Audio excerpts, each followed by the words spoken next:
ನಮಸ್ಕಾರ. ಇದು ಸುದ್ದಿ ವಿಶ್ಲೇಷಣೆ. ನಾನು ಶಶಿಧರ್ ಭಟ್. ಇದು ನನ್ನ ಡಿಜಿಟಲ್ ವಾಹಿನಿ ಸುದ್ದಿ ಟಿವಿ. 2012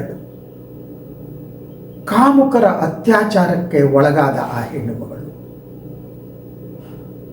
ಅವಳ ಸಾವಿಗೆ ನ್ಯಾಯ ಸಿಗುತ್ತಾ ಪ್ರಶ್ನೆ.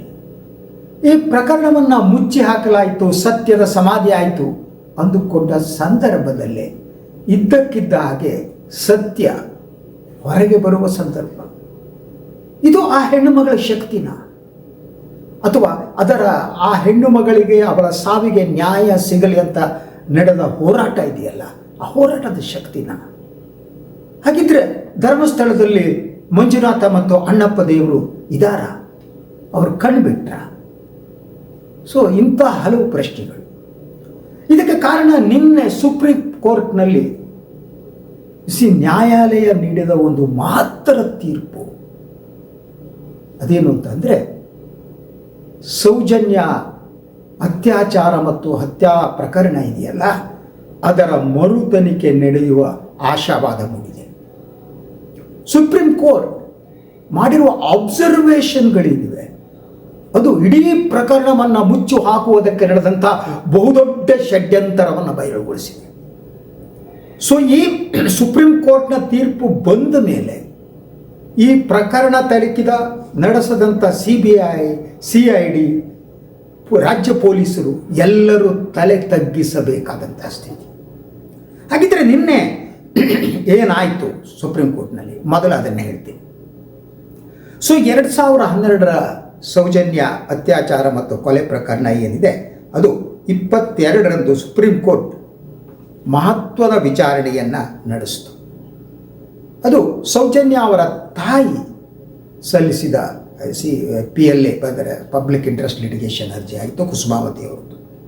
ನ್ಯಾಯಾಲಯ ಈ ಬಗ್ಗೆ ಇನ್ನೂ ಅಂತಿಮ ಆದೇಶ ನೀಡಿಲ್ಲ, ಆದರೆ ಬಹುಮಟ್ಟಿಗೆ ಈ ಪ್ರಕರಣದ ಮರು ತನಿಖೆ ನಡೆಸುವ ಸೂಚನೆಯನ್ನು ಸುಪ್ರೀಂ ಕೋರ್ಟ್ ಕೊಟ್ಟಿದೆ.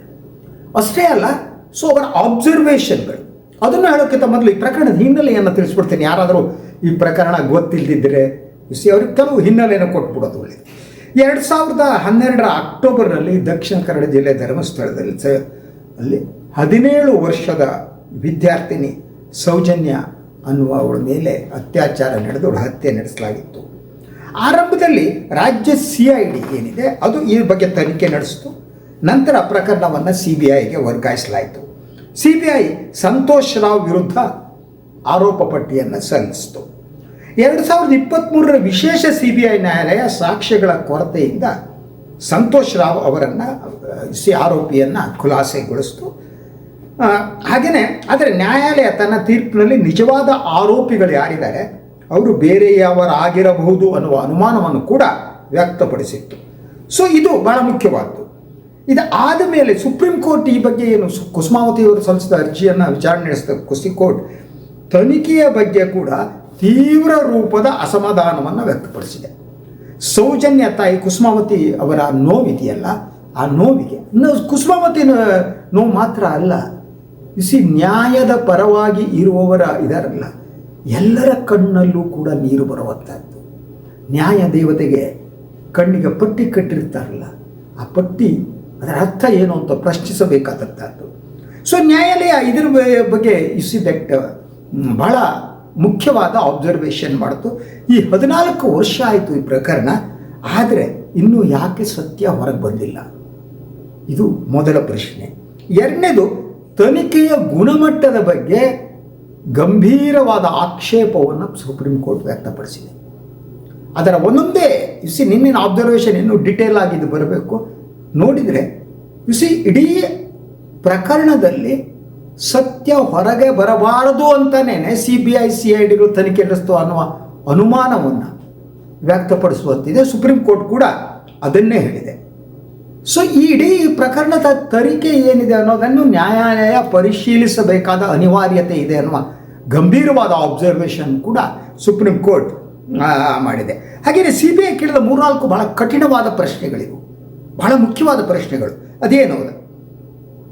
ಒಂದು, ತನಿಖಾಧಿಕಾರಿಯೇ ಘಟನೆ ನಡೆದ ಸ್ಥಳಕ್ಕೆ ಭೇಟಿ ನೀಡಿದ್ದಾರೆಯೇ? ನೋಡಿದರೆ ಸಿ ಬಿ ಐನ ಯಾವ ತನಿಖಾಧಿಕಾರಿ ಇದ್ರೋ, ತನಿಖೆ ಮಾಡ್ತಿದ್ರು, ಅವರು ಘಟನೆ ನಡೆದ ಸ್ಥಳಕ್ಕೆ ಹೋಗಿಲ್ಲ. ತನಿಖಾಧಿಕಾರಿಯವರು ಎಲ್ಲೋ ಕುತ್ಕೊಬಿಟ್ಟು ಅವರು ತನಿಖೆ ಮಾಡಿದ್ರು. ದಟ್ ದ ಫಸ್ಟ್ ಥಿಂಗ್ ಈ ಪ್ರಶ್ನೆಯನ್ನು ಸುಪ್ರೀಂ ಕೋರ್ಟ್ ಕೇಳಿತ್ತು. ಎರಡನೇದು, ರಾಜ್ಯ CID ತನಿಖೆ ಏನು ನಡೆಸಿತ್ತು ಅದೇ ವರದಿಯನ್ನು CBI ಫಾಲೋ ಮಾಡಿ ಅದು ಇಟ್ಕೊಂಡು ತನಿಖೆ ಮಾಡಿದ್ಯಾ? ಯಾಕೆ CBI ಕೊಡಬೇಕಾಗಿತ್ತು? ನೋಡಿ, CBI ಅಂತ ಸಂಸ್ಥೆ ಅಂದರೆ ನಿಮಗೆ ಪವರ್ ಇದ್ದರೆ, ಶಕ್ತಿ ಇದ್ದರೆ, ಅಧಿಕಾರ ಇದ್ದರೆ, ಹಣ ಇದ್ದರೆ ಈ ದೇಶದಲ್ಲಿ ಏನನ್ನು ಬೇಕಾದರೂ ಮಾಡಬಹುದು ಅಂತ. ಸೊ ಅದ್ರ ಜೊತೆಗೆ ಭಾಳ ಮುಖ್ಯವಾದ ಈಗ ಯಾವುದೇ ಒಂದು ಪ್ರಕರಣ ಇರಲಿ, CID ಇರಲಿ, ರಾಜ್ಯ ಪೊಲೀಸರಿರಲಿ, ಅವರ ತನಿಖೆ ಬಗ್ಗೆ ನಮ್ಗೆ ಅನುಮಾನ ಇದ್ದಾಗ CBI ತನಿಖೆ ನಡೆಸಿ ಇನ್ನೊಂದು ಅಂತಾರೆ. ಯಾಕಂದರೆ CBI ಬಗ್ಗೆ ನಂಬಿಕೆ ಇಟ್ಟುಕೊಂಡು ಹೇಳುತ್ತೆ. CBI ಪ್ರಾಮಾಣಿಕವಾಗಿ ತನಿಖೆ ಮಾಡುತ್ತೆ. ಆದರೆ CID ತನಿಖಾ ವರದಿಯನ್ನೇ ಇಟ್ಕೊಂಡು ಎಲ್ಲಿ ಘಟನೆ ನಡೆದಿದೆ ಆ ಥರಕ್ಕೆ ಹೋಗಿಲ್ಲ. ಈವನ್ನು ಕುಸುಮಾವತಿಯವರನ್ನ ಎನ್ಕ್ವೈರಿ ಕೂಡ ಮಾಡಿಲ್ಲ, ಅಲ್ಲೇ ಕೂತು ವರದಿಯನ್ನು. ಆದ್ದರಿಂದ ಇದು ಸ್ವತಂತ್ರ ತನಿಖೆ ಅನ್ನೋ ಪ್ರಶ್ನೆಯನ್ನು ನ್ಯಾಯಾಲಯ ಕೇಳಿದ್ದು. ಇದು ಸ್ವತಂತ್ರ ತನಿಖೆನೇ. ಇದಾಗಿದ್ದರೆ ಸ್ವತಂತ್ರ ತನಿಖೆ ಅಂದ್ರೇನು, ಇಂಡಿಪೆಂಡೆಂಟ್ ಎನ್ಕ್ವೈರಿ ಅಂದ್ರೇನು? ಹಳೇದು ಯಾವುದೋ ಮಾಡಿರೋ ವರದಿಯನ್ನು ನೀವು ತಗೊಂಡು ನೀವು ಕೊಡ್ತೀರಿ ಅಂದರೆ ಇದು what type of enquiry? So ಇದು ಹಾಗೆಯೇ ಮೊದಲು ಈ CBI ನಿಲುವೆಯಲ್ಲಿದ್ದಂಥ ವಿಭಿನ್ನ ಅಭಿಪ್ರಾಯಗಳು, ಒಂದು ಸಲ ಒಂದು ರೀತಿ ಹೇಳೋದು, ಇನ್ನೊಂದು ಸಲ ಇನ್ನೊಂದು ರೀತಿ ಹೇಳೋದು, ಅದನ್ನು ಕೂಡ ನ್ಯಾಯಾಲಯ ಭಾಳ ಗಂಭೀರವಾಗಿ ಪರಿಗಣಿಸಿದ್ದು. ಸೊ ಒಂದು ಸಲ ಇದ್ರ ಬಗ್ಗೆ ಹೆಚ್ಚಿನ ತನಿಖೆ ಮಾಡಬೇಕು ಅಂತ ಹೇಳ್ತೀರಿ, ಈಗ ಅದು ತನಿಖೆನೇ ಅಗತ್ಯ ಇಲ್ಲ, ಮುಗಿದು ಹೋಗ್ತೀವಿ ಅಂದರೆ ಏನಿದ್ರೆ ಅರ್ಥ ಅಂತ. ಸೊ ಈ ರೀತಿಯ ಬಹಳ ಗಂಭೀರವಾದ ಪ್ರಶ್ನೆಗಳನ್ನ ಕೇಳಿದಂತಹ ಸುಪ್ರೀಂ ಕೋರ್ಟು ಸಾಕ್ಷ್ಯಗಳ ಸಂರಕ್ಷಣೆಗೆ ಕೂಡ ಸೂಚನೆ ಕೊಟ್ಟಿದೆ. ಪ್ರಕರಣಕ್ಕೆ ಸಂಬಂಧಿಸಿದ ಎಲ್ಲ ಭೌತಿಕ ಸಾಕ್ಷಿಗಳೇನಿವೆ ಅವೆಲ್ಲವನ್ನು ಸುರಕ್ಷಿತವಾಗಿಡಬೇಕು, ಜವಾಬ್ದಾರಿ ಅದು. ಎರಡನೇದು, ಭವಿಷ್ಯದಲ್ಲಿ ಅಗತ್ಯವಾದರೆ DNA ಸೇರಿದಂತೆ ವೈಜ್ಞಾನಿಕ ಪರೀಕ್ಷೆ ನಡೆಸೋದಕ್ಕೆ ಅವಕಾಶ ಇರಬೇಕು. ಆದ್ದರಿಂದ ಯಾವುದೇ ಸಾಕ್ಷ್ಯವನ್ನು ನಾಶ ಮಾಡಿಸುವಂತಿಲ್ಲ. ಸೊ ಅರ್ಜಿದಾರರ ಪರ ವಕೀಲರೇನು, ಸೌಜನ್ಯ ಅವರ ವಸ್ತುಗಳು ಇನ್ನೂ ಸುರಕ್ಷಿತವಾಗಿ ಮತ್ತು ವೈಜ್ಞಾನಿಕ ಪರೀಕ್ಷೆ ಸಾಧ್ಯ ಎಂದು ನ್ಯಾಯಾಲಯಕ್ಕೆ ತಿಳಿಸಿದರು. ಸೌಜನ್ಯಕ್ಕೆ ಸಂಬಂಧಪಟ್ಟಿದ್ದ ಕೆಲವು ವಸ್ತುಗಳಿವೆ ಇದು ಅಂತ. ಅದರ ಜೊತೆಗೆ ವಿಚಾರಣೆ ಮೇಲೆ ಕರ್ನಾಟಕ ಸರ್ಕಾರ ಹೇಳಿದ್ದೇನು ಅಂತ, ನ್ಯಾಯಾಲಯ ಸೂಕ್ತ ಎಂದು ಭಾವಿಸಿದರೆ ಮರುತನಿಖೆಗೆ ಸಹಕರಿಸುವುದಾಗಿ ನಾವು ಸಹಕರಿಸ್ತೀವಿ, ಅದು ನ್ಯಾಯಾಲಯ ಹೇಳಿದರೆ ಅನ್ನೋ ಮಾತನ್ನು ಹೇಳಿದೆ. ಒಂಥರ ಹೆಂಗೆ ಅಂದರೆ ಆ ಕಡೆನೂ ಇಲ್ಲ ಈ ಕಡೆನೂ ಇಲ್ಲ ಅನ್ನೋ ಟೈಪು. ಅದ್ರ ಜೊತೆಗೆ ಅಗತ್ಯ ಬಿದ್ದರೆ SIT ರಚಿಸೋ ಕುರಿತು ಪರಿಗಣಿಸ್ತೀವಿ ಅನ್ನೋ ಮಾತನ್ನು ರಾಜ್ಯ ಸರ್ಕಾರ ಹೇಳಿದೆ. ಇದೊಂದು ಸ್ವಲ್ಪ ಆದರೆ SITನೇ ಮಾಡಬಹುದಾ ಏನು ಅನ್ನೋದು. ಯಾಕೆಂದರೆ ಈಗಲೂ SIT ಮಾಡಿದ್ರೂ ಏನಾಗ್ಬೋದು ಅನ್ನೋದು. ಈಗಾಗಲೇ ಒಂದು SIT ಗೊತ್ತಲ್ವ, ಧರ್ಮಸ್ಥಳದಲ್ಲಿ ನಡೆದಂತಹ ಏನು ಹೆಣಹೂತ ಪ್ರಕರಣ, ಹೆಗಣ ಸಾಗಿಸಿದ ಪ್ರಕರಣ ಏನಿದೆ ಅದು ಈಗಾಗಲೇ ನಾಟ್ ಓನ್ಲಿ ಸೌಜನ್ಯ, ಎಲ್ಲ ಪ್ರಕರಣಗಳಿಗೆ ಸಂಬಂಧಪಟ್ಟ ಹಾಗೆ ಏನು ಒಂದು SIT ರಚಿಸಲಾಗಿತ್ತು. ಆ SIT ತನಿಖೆಯನ್ನೇ ಹಾದಿ ತಪ್ಪಿಸುವುದಕ್ಕೆ ಸರ್ಕಾರದ ಉನ್ನತ ಮಟ್ಟದಿಂದ ಯತ್ನ ನಡೆದದ್ದು ನಮಗೆಲ್ಲ ಗೊತ್ತಿದೆ. ಯಾರ್ಯಾರೋ ಸೇರ್ಕೊಂಡು ಅದು SIT ಸತ್ಯ ಹೊರಗೆ ಬರಬಾರದು ಅಂತ ಮಾಡಿದ್ರು. ಈಗ SIT ಮತ್ತೆ ರಚಿಸಿದರೆ ಏನಾಗತ್ತೆ, ಸಾಧ್ಯ ಆಗತ್ತಾ ಅನ್ನೋದು ಬಹಳ ಮುಖ್ಯವಾದ ಪ್ರಶ್ನೆ. ಆದರೆ ರಾಜ್ಯ ಸರ್ಕಾರ ಹೇಳಿದೆ we are ready to SIT ರಚನೆ. ಆದರೆ ಕುಸುಮಾವತಿ ಪರವಾದಂಥ ವಕೀಲರುಗಳು ಏನಿದ್ದಾರೆ ಇದನ್ನು ಸುಪ್ರೀಂ ಕೋರ್ಟ್ ನ್ಯಾಯಾಧೀಶರ ಒಬ್ಬರ ಸುಪರ್ದಿಯಲ್ಲಿ, ಒಟ್ಟಾರೆ ನ್ಯಾಯಾಲಯದ ಸುಪರ್ದಿಯಲ್ಲಿ ಈ ತನಿಖೆ ನಡಿಬೇಕು ಅನ್ನುವ ಒತ್ತಾಯವನ್ನು ದಟ್ ಸೌಜನ್ಯ ಪರ ವಕೀಲರು ಮಾಡಿದ್ದಾರೆ. ಒಂದು ವಕೀಲರ ತಂಡನೇ ಕೆಲಸ ಮಾಡಿದ್ದು, ಬಹಳ ಮುಖ್ಯವಾದ್ದು ಅದು ಅಂತ. ಈ ವಕೀಲರ ತಂಡ ಏನಿದೆ ಅವರು ಪವರ್ಫುಲ್ಲಾಗಿ ಆರ್ಗ್ಯುಮೆಂಟ್ ಮಾಡಿದ್ರು ಸುಪ್ರೀಂ ಕೋರ್ಟಲ್ಲಿ. ಸೊ ಒಂದು ತಂಡನೇ ಇತ್ತು, ಹಾರ್ಡ್ ವರ್ಕ್ ಮಾಡಿದ್ರು. ಸೊ ಹೀಗಾಗಿ ಇಂತಹ ಒಂದು ತೀರ್ಪು ಬರೋದು ಕಡಿಮೆ ಆಗಿದೆ. ಆದರೆ ಸಂಪೂರ್ಣ ತೀರ್ಪಿನ್ನು ಹೊರಗೆ ಬಿದ್ದಿಲ್ಲ. SIT ಕೊಡಬೇಕಾ ಅಥವಾ ಸುಪ್ರೀಂ ಕೋರ್ಟ್ ನ್ಯಾಯಾಧೀಶರ ಮೇಲುಸ್ತುವಾರಿಯಲ್ಲಿ ಮಾಡಬೇಕಾ ಅನ್ನೋದು. ಸೊ ಕುಸುಮಾವತಿಯವರು ಬಹಳ ಮುಖ್ಯವಾದ ಕೆಲವು ಅಂಶಗಳನ್ನು ಕೂಡ ಸುಪ್ರೀಂ ಕೋರ್ಟ್ ಗಮನಕ್ಕೆ ತಂದಿದ್ದರು. ಅದೇನು ಅಂದರೆ, ನಮಗೆ CBI ತನಿಖೆಯ ಮೇಲೆ ವಿಶ್ವಾಸ ಉಳಿದಿಲ್ಲ. ಕುಸುಮಾವತಿಯವರ ಬಹಳ ಸ್ಪಷ್ಟವಾದ ಹೇಳಿಕೆ, ನಮಗೆ CBI ತನಿಖೆ ಮೇಲೆ ನನಗಂತೂ ವಿಶ್ವಾಸ ಉಳಿದಿಲ್ಲ. ಸ್ವತಂತ್ರ ಹಾಗೂ ನಿಷ್ಪಕ್ಷಪಾತ ಮರುತನಿಖೆ ನಡೀಬೇಕು ಈ ಪ್ರಕರಣದ ಬಗ್ಗೆ. ಇದು ಕುಸುಮಾವತಿಯವರು ಮಾಡಿದ ಎರಡನೇ ಮನವಿ. ಅಗತ್ಯವಿದ್ದರೆ ನ್ಯಾಯಾಂಗದ ಮೇಲ್ವಿಚಾರಣೆಯಲ್ಲಿ ತನಿಖೆ ನಡೀಬೇಕು ಅನ್ನೋ ಮಾತನ್ನು ಅವರು ಹೇಳಿದ್ದು. ಸೊ ಒಟ್ಟಾರೆ ಹಾಗಿದ್ದರೆ ಸುಪ್ರೀಂ ಕೋರ್ಟ್ ಏನು ಹೇಳಿತು ಅನ್ನೋದನ್ನು ನಿಮಗೆ ಹೇಳ್ತೀನಿ. ಸುಪ್ರೀಂ ಕೋರ್ಟ್ ಭಾಳ ಮುಖ್ಯವಾಗಿ ಹೇಳಿದ್ದು, ಹೊಸ ತನಿಖೆಗೆ ತಕ್ಷಣದ ಆದೇಶವನ್ನು ನೀಡಿಲ್ಲ. ಇದು ಹೊಸ ತನಿಖೆ ಮಾಡಲಿ ಅಂತ ಸುಪ್ರೀಂ ಕೋರ್ಟ್ ಇಸ್ ಥಿಂಕಿಂಗ್ ಯಾವ ರೀತಿ ಮಾಡಿಸ್ಬೇಕು ಅನ್ನೋದು. ಮರುತನಿಖೆಗೆ ಬೇಡಿಕೆಯನ್ನು ಕೂಡ ತಳ್ಳಿ ಹಾಕಿಲ್ಲ. ಬೇಡಿಕೆ ಇಲ್ಲ, ನೋ ಅಂತ ಹೇಳಿಲ್ಲ, ಬಟ್ ಅದು ಆದೇಶ ನೀಡಬೇಕಾಗಿದೆ ಯಾವ ರೀತಿ ತನಿಖೆ ಮಾಡಬೇಕು ಅಂತ. ಪ್ರಕರಣದ ಎಲ್ಲ ಅಂಶಗಳನ್ನು ಪರಿಶೀಲಿಸಿ ಮುಂದಿನ ವಿಚಾರಣೆಯಲ್ಲಿ ಸೂಕ್ತ ಆದೇಶ ನೀಡ್ತೀವಿ ಅಂತ ಸುಪ್ರೀಂ ಕೋರ್ಟ್ ತಿಳಿಸಿದೆ.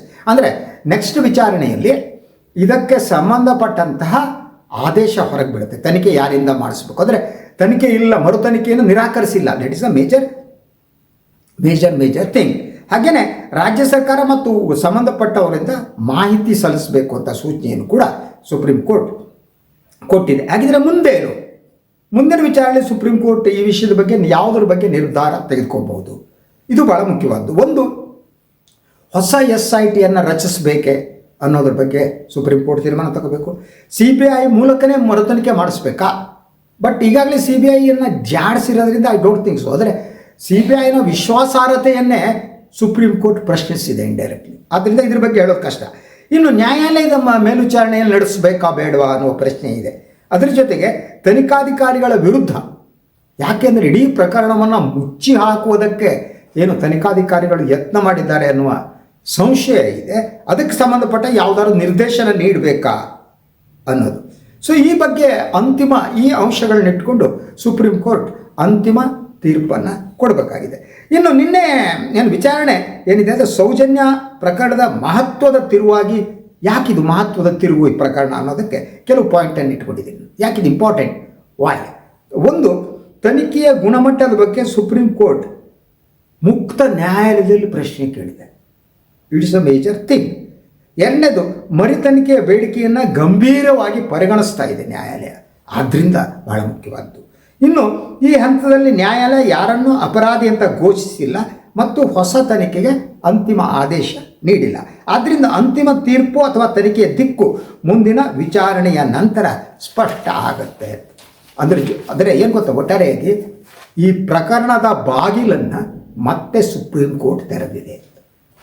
ಯಾರು ಈ ಕೃತ್ಯವನ್ನು ಎಸಗಿದ್ರೋ ಅವರು ಎಲ್ಲವೂ ನಿರಾಳ, ನಾವು ತಪ್ಪಿಸ್ಕೊಂಡ್ವಿ ಅಂತ ಓಡಾಡ್ತಾ ಇದ್ದವರಿಗೆ ಈಗ ಮತ್ತೆ ಉರುಳಾಗುವ ಸಾಧ್ಯತೆ ಇದೆ.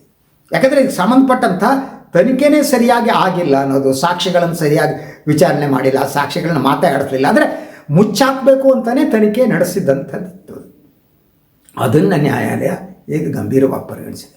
ಆದ್ದರಿಂದ ಈ ಪ್ರಕರಣ ಇದು ಭಾರತದ ನ್ಯಾಯ ಇತಿಹಾಸದಲ್ಲೇ ಭಾಳ ಮುಖ್ಯವಾದ್ದು. ಅಂದರೆ ಯಾರು ಎಷ್ಟೇ ದೊಡ್ಡವರಾಗಿರಲಿ, ಯಾರು ಏನೇ ದೊಡ್ಡವರು, ಸತ್ಯ ಒಂದಿನ ಹೊರಗೆ ಬರಲೇಬೇಕು. ಸೊ ಆ ಸೌಜನ್ಯ ಅನ್ನುವ ಆ ಹೆಣ್ಣು ಮಗಳ ಆ ಕೊನೆಯ ದೃಶ್ಯಗಳಿದೆಯಲ್ಲ, ಆಕೆಯ ನಗ್ನ ದೇಹ ಅಲ್ಲಿ ಬಿದ್ದದ್ದು, ಕುಪ್ತಾಂಗದ ಮೇಲೆ ಮರಳು ಹಾಕಿದ್ದು, ಆ ಕ್ರೂರಿಗಳ ನರ್ತನ, ಅದು ಎಂಥವ್ರನ್ನಾರು ಕರಗಿಸಬೇಕು. ಹಾಗೆಯೇ ಭಾಳ ಸ್ಪಷ್ಟವಾಗಿ ಧರ್ಮಸ್ಥಳದ ಮಂಜುನಾಥ ದೇವರಿಗೂ ಅಣ್ಣಪ್ಪ ದೇವರಿಗೂ ಇಲ್ಲಿ ನಡೆದ ಹತ್ಯಾಕಾಂಡಕ್ಕೂ ಸಂಬಂಧ ಇಲ್ಲ. ಆದ್ದರಿಂದ ಏನು ವಾದ ಮಾಡ್ತಾ ಬಂದರು, ಹಾಗಿದ್ರೆ ನ್ಯಾಯಾಲಯ ಹೇಳಬೇಕಾಗಿತ್ತು, ಏನ್ರಿ ಈ ಪ್ರಕರಣ ತರುವ ಮೂಲಕ ಅಣ್ಣಪ್ಪ ದೇವರಿಗೆ ಮಂಜುನಾಥ ದೇವರಿಗೆ ಅವಮಾನ ಮಾಡಲಾಗ್ತಾ ಇದೆ, ಹಿಂದೂ ಧರ್ಮಕ್ಕೆ ಅವಮಾನನೋ?